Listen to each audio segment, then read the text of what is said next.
Hello everyone, I am Ifra, hope you are doing well. तो start करते हैं आज का टॉपिक। आज हम पढ़ने वाले हैं मैचिंग कॉन्सेप्ट के बारे में। ठीक है, तो एक बार ये थोड़ा सा पिछला रिवाइज कर लेते हैं, फिर आगे इसको कंटिन्यू करेंगे। तो आपने देखा होगा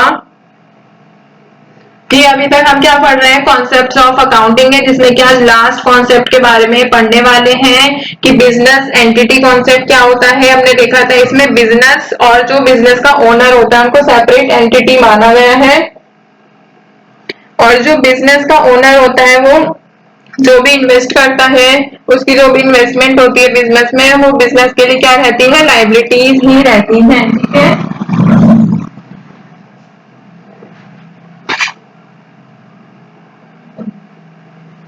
फिर आगे और क्या कहा गया है इसमें, अब बात कर लेते हैं डुअल एस्पेक्ट कॉन्सेप्ट की। तो इस कॉन्सेप्ट के अकॉर्डिंग क्या होता है कि हर ट्रांजैक्शन के दो इफेक्ट होते हैं, डेबिट और क्रेडिट।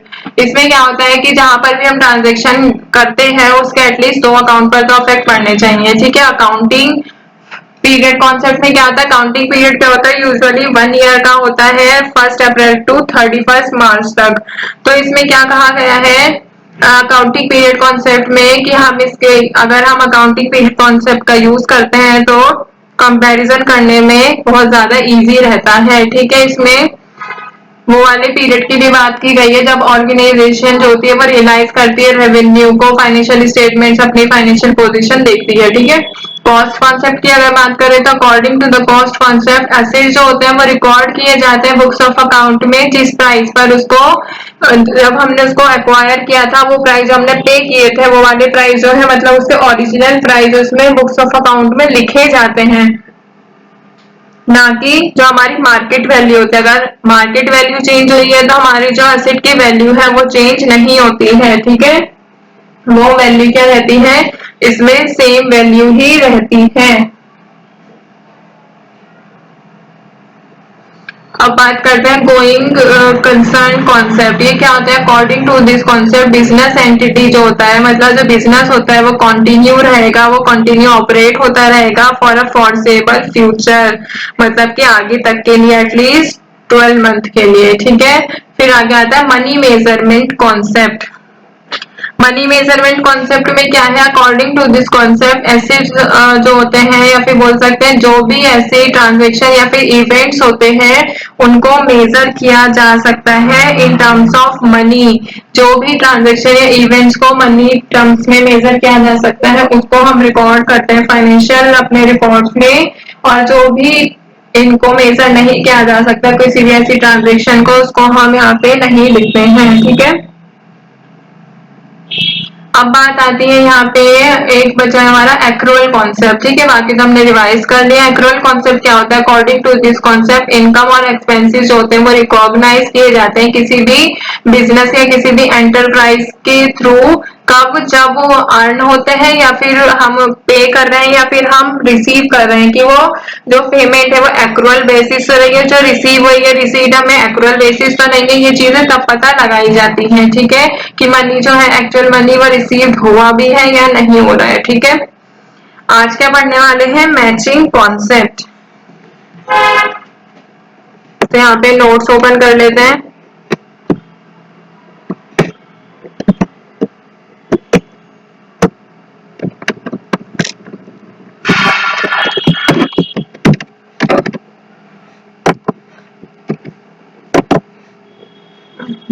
शीट आ गई।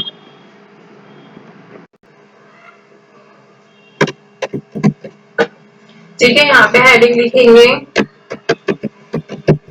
Matching concept.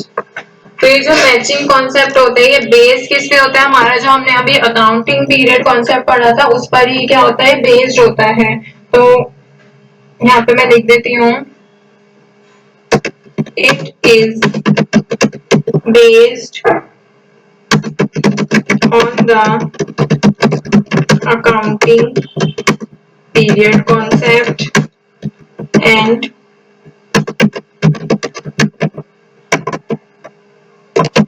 Accrual concept of accounting. इन दोनों कॉन्सेप्ट पर क्या होता है, ये बेस्ड रहता है। ठीक है, फिर आगे देखते हैं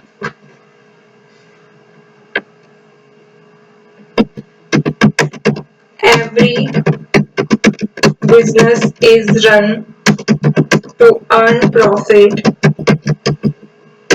and profit is calculated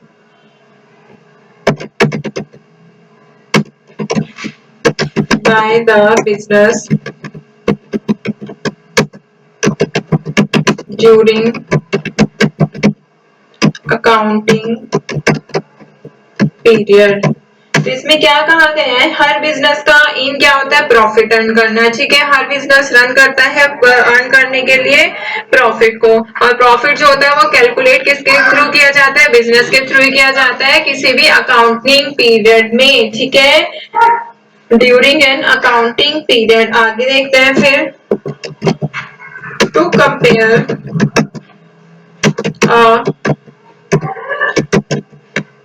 profit और loss of an accounting period, it is necessary to match, या फिर हमें क्या करना होगा, कंपेयर करना होगा all the expenses incurred in accounting period with the revenues earned during the year। तो देखिए इसमें क्या कहा गया है कि किसी भी अकाउंटिंग पीरियड के प्रॉफिट या फिर लॉस को कंपेयर करने के लिए जरूरी होता है मैच करना या फिर कंपेयर करना सभी एक्सपेंसेस जो भी उस अकाउंटिंग पीरियड में हुए हैं, एक्सपेंसेस को किससे मैच करेंगे, किससे कंपेयर करेंगे, रेवेन्यू से। तो यहाँ पे मैचिंग कॉन्सेप्ट में क्या कहा गया है कि यहाँ पे एक्सपेंसेस और यहाँ पे जो हमारे एक अकाउंटिंग पीरियड में रेवेन्यू है उन दोनों को एक मतलब सेम ईयर में क्या करेंगे, यहाँ पे कंपेयर या फिर बोल सकते हैं मैच करना चाहिए। ठीक है, तो मैचिंग कॉन्सेप्ट क्या होता है, इसको मैचिंग प्रिंसिपल के नाम से भी जाना जाता है। ये क्या बताता है कि एक्सपेंसेस को मैच करना चाहिए रेवेन्यू के साथ, वो क्या करते हैं, हेल्प करते हैं जनरेट करने में। ठीक है, रिपोर्ट्स को। तो इसका मतलब क्या होता है, मतलब क्या रिपोर्ट्स को, प्रॉफिट एंड लॉस को पता लगाने में, जो कि मैं अभी आपको बता चुकी हूँ। इसका मतलब क्या है, एक्सपेंसेस को रिकॉग्नाइज करना चाहिए, पता लगाना चाहिए और रिकॉर्ड करना चाहिए सेम पीरियड में, मतलब जो पीरियड रिलेटेड होता है किससे, रेवेन्यू से। तो मैच एक्सपेंसेस विद रेवेन्यू, एक तो इसका आपको ये पता चला, दूसरा क्या होता है, एक्सपेंसेस को पता लगाओ कब इनकर हुए थे और पे हुए हैं या नहीं हुए हैं, और मैच करना कॉस्ट को उसकी बेनिफिट्स के साथ। तो एग्जांपल ले लेते हैं, जैसे कंपनी XYZ ने प्रोडक्ट सेल किए दिसंबर में। ठीक है, जैसे 1 लाख के, और कॉस्ट ऑफ गुड्स सोल्ड कितने थे वहां पे, 60,000। ठीक है, तो इसमें रेवेन्यू क्या होगा दिसंबर का, 1 लाख, और cost of goods sold COGS दिसंबर की कितनी होगी, 60,000, और ग्रॉस प्रॉफिट कितना होगा दिसंबर का, यहाँ पे 40,000। ठीक है, 1 लाख में से 60,000 मतलब रेवेन्यू में से COGS माइनस किया तो हमारा ग्रॉस प्रॉफिट आ गया 4,000 रुपए। तो आई होप आपको समझ आया होगा कि मैचिंग कॉन्सेप्ट क्या होता है। और अभी हमने क्या देख लिया, यहाँ पे सभी 8 टाइप्स के जो है अकाउंटिंग कॉन्सेप्ट देख लिए हैं, बिजनेस एंटिटी कॉन्सेप्ट हो, डुअल एस्पेक्ट कॉन्सेप्ट हो, accounting period concept, cost concept, इसको हम हिस्टोरिकल कॉस्ट कॉन्सेप्ट भी कहते हैं, money measurement concept, going concern concept, accrual concept और मैचिंग कॉन्सेप्ट। हाँ, और देखिए मैचिंग कॉन्सेप्ट में 2 बातें कही गई थी। सबसे पहले कि बेस्ड होता है अकाउंटिंग पीरियड पे। क्यों बेस्ड होता है, क्योंकि इसमें हम जो कंपेयर करते हैं, मैच करते हैं, वो एक अकाउंटिंग पीरियड में ही मैच किया जाता है रेवेन्यू और एक्सपेंसेस को, इसीलिए इसको कहा गया था कि बेस्ड होता है किस पे, अकाउंटिंग पीरियड कॉन्सेप्ट पे। फिर बात आती है एक्रूअल कॉन्सेप्ट पे कैसे बेस्ड होता है, इसमें ये भी कहा गया है ना कि जितने भी हमारे एक्सपेंसेस इनकर्ड हैं वो पता लगाने होते हैं, रिकॉग्नाइज करने होते हैं हमें कि वो पेड है या नहीं है। तो इसमें ये भी पता लगाया जाता है। तो इसमें हमें क्या पता चला, जैसे डेप्रिसिएशन के लिए इसको यूज किया, इसका एग्जांपल लिख सकते हैं, यहाँ पे मैं लिख भी देती हूँ।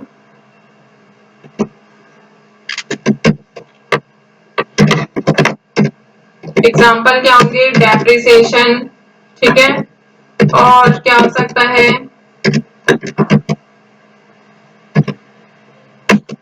सैलरीज के लिए यूज किया जाता है एंड वेजेस के लिए भी लेबर को वेजेस दी जाती है। ठीक है, तो ये कुछ मैंने एग्जांपल लिखवा दिए यहाँ पे। तो ये वाले जो हमारे अकाउंटिंग कॉन्सेप्ट्स है ये तो होते हैं कंप्लीट। नेक्स्ट सेशन में देखेंगे कन्वेंशंस ऑफ अकाउंटिंग। तो टॉपिक को एंड करते हैं। Stay tuned and thank you.